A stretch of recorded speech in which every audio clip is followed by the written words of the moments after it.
Diva Sister, Sandy Hensel here, and I am with you for Monday's prayer closet. So let's go ahead and get started. If it's your first time watching, welcome. I come live on the Diva Sisters Facebook group every Monday at 7 p.m. Eastern Time. We have a praise and worship devotional, and then we go and spend time with the Lord in prayer, in agreement with one another, praying for the requests from our Diva Sisters posted throughout the week. So I'm just going to jump in. If you're here catching the replay, you can do hashtag replay. You can give a shout out. If you have a request, you can put it in the comments. And yeah, we're going to jump in and get started because I got a lot I want to talk about. So last Monday, we did the song, and we were talking about God's faithfulness. And I was praying for this week, throughout the week praying, and I cannot shake that right now. And so we're going to keep going with that. When the Holy Spirit gets a hold of you and He wants you, that you listen and you keep going. So we're going to continue with the characteristics and natures of God. And we talked about His faithfulness, how the faithfulness is part of His nature. And as I was kind of meditating and thinking about it, I realized we are so programmed and trained to have disappointment in everything. We have disappointment in ourselves, the way we look, the way we dress. We can be disappointed in our families, our husbands, our children. We can be disappointed with the car we drive, with the house we have. We can be disappointed in our jobs, schools. It's just like it's kind of ingrained in us, this sense of disappointment and the fact that nothing is faithful. You know, at the drop of a hat, we can lose everything. And the Holy Spirit really just impressed on me that no matter what you see, all those materialistic things, they don't have the nature of faithfulness. They're not going to be there. They are going to waste away. We are going to get older. Our clothes are going to get worn out. Our husbands have a whole nother personality than us. We're going to butt heads. You know, children are going to be disobedient. But God cannot go against His nature. And so that faithfulness is something that's always going to be tried and true. And the analogy that kind of came to me is we're so busy looking around that we're not looking up. And I kind of thought of like a horse. You know, you have the blinders, and the horse has the blinders so they only see this point. And it was kind of like the Holy Spirit was saying, but yeah, you have blinders on too, but your blinders are like this, that you can only see down and what's around. Your blinders are so blind, you can't see up. You don't see me. And I was just like, okay, Lord, you got my attention. And so then with that, I just started, praising God for all His promises and His faithfulness and stuff. And then sure enough, the song that we are going to do this week is Promises from Maverick City Music. And so we're going to jump in. And then, of course, I couldn't let it go there. I had to get out, and then I had to start all the different promises of God. And this is like a whole week Bible study that somehow I'm going to put in 10 minutes. But we're going to do it. Okay, so promises. The song begins, faithful through the ages, God of Abraham. So we're talking from day one all the way in the back. You're the God of covenant and faithful promises. Time and time again, you have proven you'll do just what you said. And there is not one time, one account where you can tell that God lied, that God was disloyal, that God, everything He said, He has done.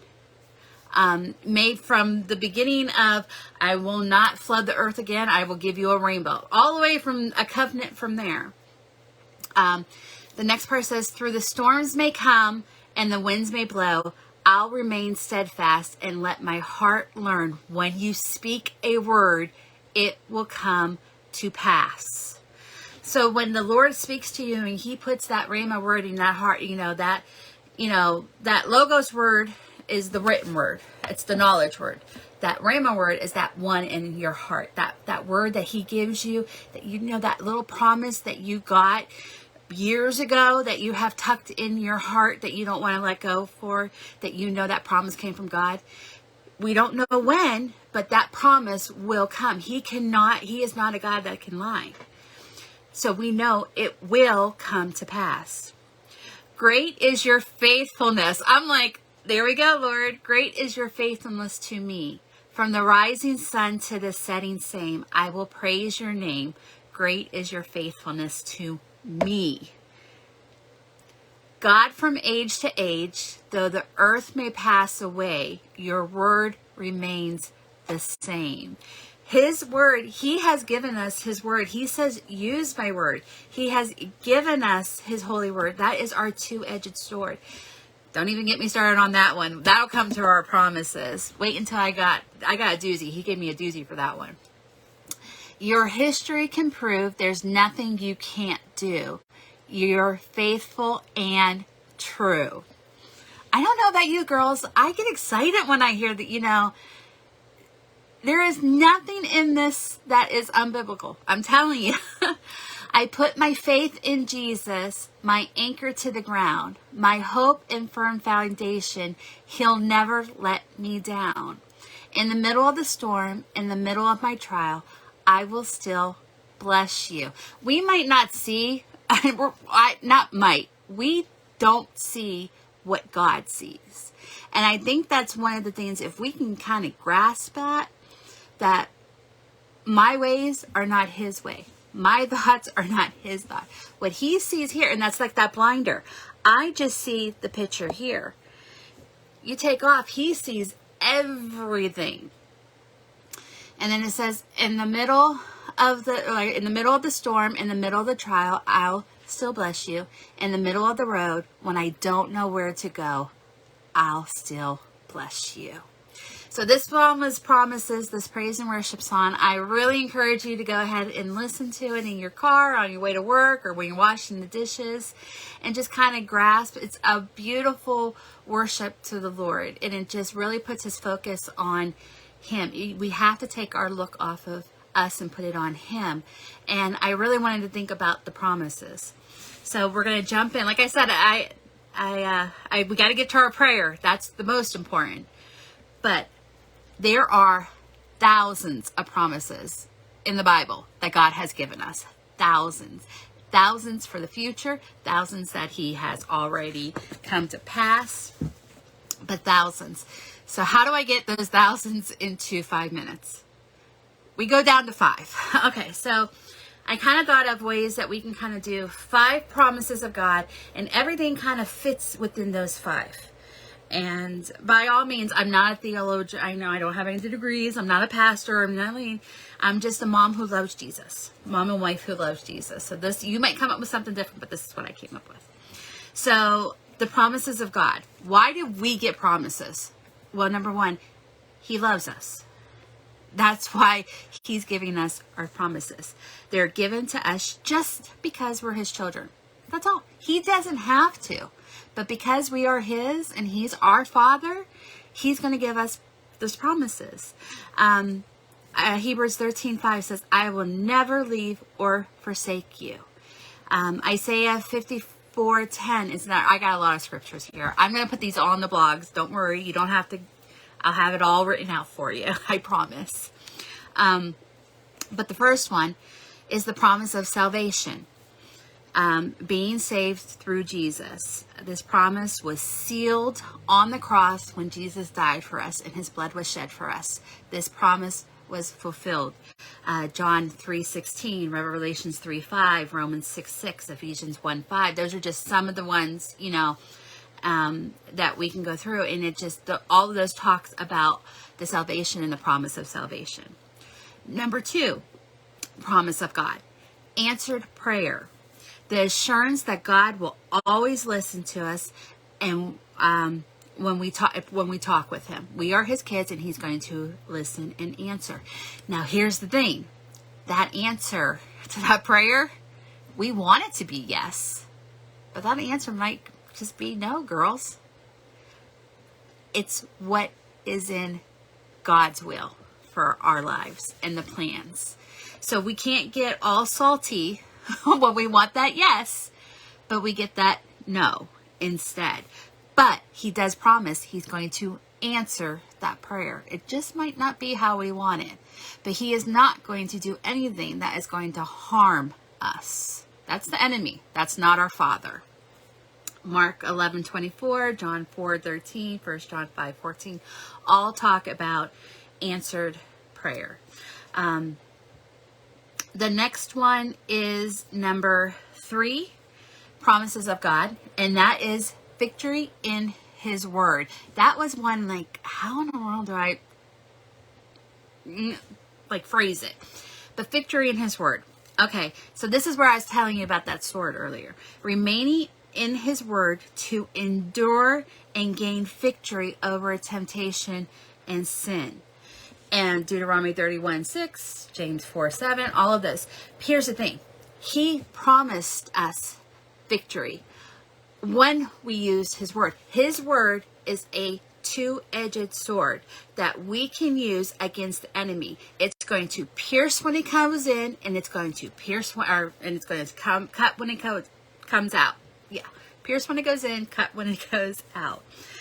And as soon as I put that down, I'm thinking, okay, Lord, the sample I got was Jesus's temptation in the wilderness. I'm like, boom, there you have it. Thank you, Holy Spirit.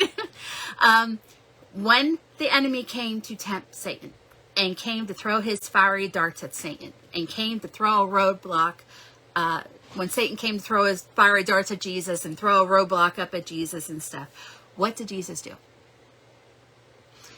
Jesus said, "It is written." And then he went on. And then Satan threw that next dart. And Jesus said, "It is written." And then he went on. The word. So victory in the word. You want to endure, you want to get through that temptation, endure in that situation, then you need to be fed in that word. You got to get that word in you. Become a fount of that word, and fountain where it just comes out. Okay, moving on quickly. Number 4, promises of God is the assurance of forgiveness. Now, the flesh pushes us to sin, but our spirit is against it. You know, the flesh is weak. But when you sincerely repent, we have that promise of forgiveness. He says, "I will no longer remember it." The sea is as wide as the sea is from the east to the sea of forgetfulness from the east to the west. Meaning, when we repent, he no longer forgives. And you start thinking, but we're Christians. We shouldn't sin, you know. But we are imperfect Christians. We are imperfectly imperfect. We are going to sin. And if you ever have a thing where you are not, you think, "Oh no, not me. I'm a Christian. I love Jesus." Lord, girl, you better get on your knees and start praying against that pride. Because that pride is going to put up that block so that the Lord cannot use you. And so I started thinking of an example of this, and it was just something that actually came just within the last couple weeks. I was giving information to a family member about another part of the family, and it was information that they needed. And in the course of that information, I was giving kind of like my input, my embellishment on the facts, and it made for a really good conversation, you know.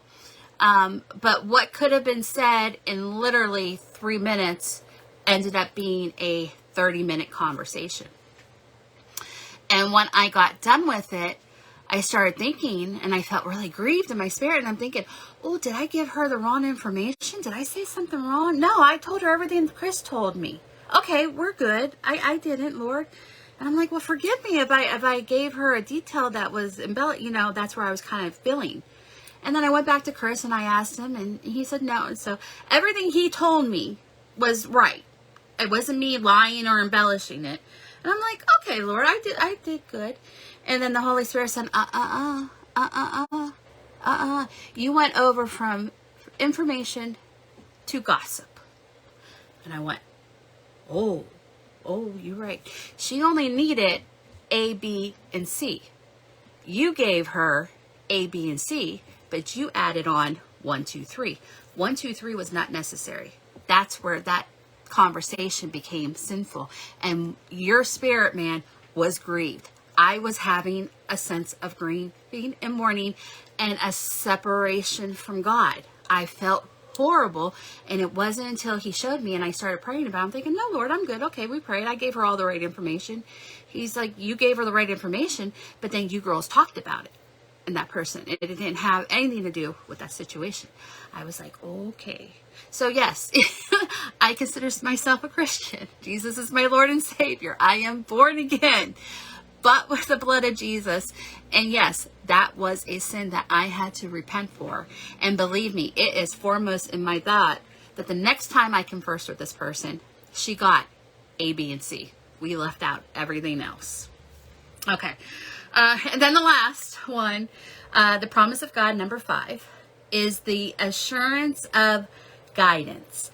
As Christians, we will have the guidance of the Holy Spirit. The Holy Spirit is our comforter, our teacher, our intercessor, our advocate, and yes, He is our guidance. Through Him, God speaks to us. Proverbs 3, 5, and 7, John 1 and 5.